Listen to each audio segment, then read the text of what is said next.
One विभाग ने भूमाफिया के द्वारा किए गए अतिक्रमण की 400 बीघा जमीन को कराया मुक्त। रास्ते को लेकर मोबाइल टावर पर चढ़ा था किसान।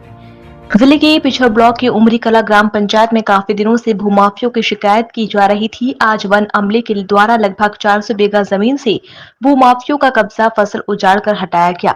वन विभाग के कर्मचारियों के द्वारा जमीन खाली करवाई गई, साथ ही बीट गार्ड की लापरवाही भी सामने आई है। अधिकारियों ने बताया कि जांच में अगर बीट गार्ड की लापरवाही आती है तो उस पर कानूनी कार्रवाई करने का हवाला प्रशासन ने दिया है। बता दें कि उमरी कला गांव के रहने वाले जगत सिंह लोधी की 14 बीघा जमीन फॉरेस्ट की जमीन से लगी हुई है, जिसका पिछले साल सीमांकन भी कराया गया था, लेकिन उस जमीन का रास्ता फॉरेस्ट की जमीन से होकर जाता है। इसके अतिरिक्त उसकी जमीन तक पहुंचने के लिए एक ही रास्ता भी है, लेकिन फॉरेस्ट विभाग के अधिकारियों ने रेंज होकर खेत जाने वाले रास्ते पर कुछ लोगों से मूंगफली की फसल की बुआई करवा दी, जिससे ये रास्ता बंद हो गया है। जब भी खेत पर जाने का प्रयास करते हैं तो दबंग रास्ते पर मारपीट को उतारू हो जाते हैं। महिला ने बताया कि जिसकी शिकायत 2 बार कलेक्टर से कर चुके हैं।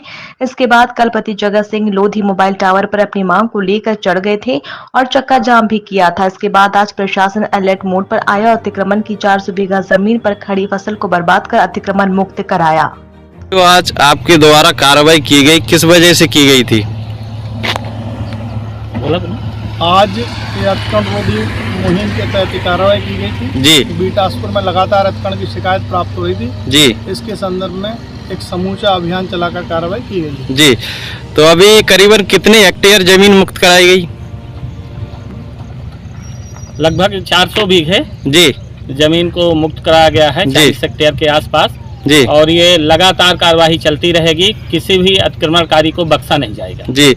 सर, जो कल व्यक्ति टावर पर चढ़ा था उसने पहले भी कलेक्टर के यहाँ शिकायत की, जहाँ कलेक्टर द्वारा गठित की गई थी कि कार्रवाई क्यों नहीं हुई थी पहले? में भी उनकी समस्या का निराकरण कर दिया गया था, परंतु उस अतिक्रमण के द्वारा पुनः बागड़ कर ली गई थी जी। उसको हटा दिया गया है, रास्ता खुलवा दिया गया है, उसकी फसल को भी नष्ट कर दिया गया काफी तक और ये कार्रवाई जारी रहेगी। सर, शिकायत मिल रही है कि बीट गार्ड द्वारा लापरवाही से स्थिति बनी है, उस पर क्या कारण है?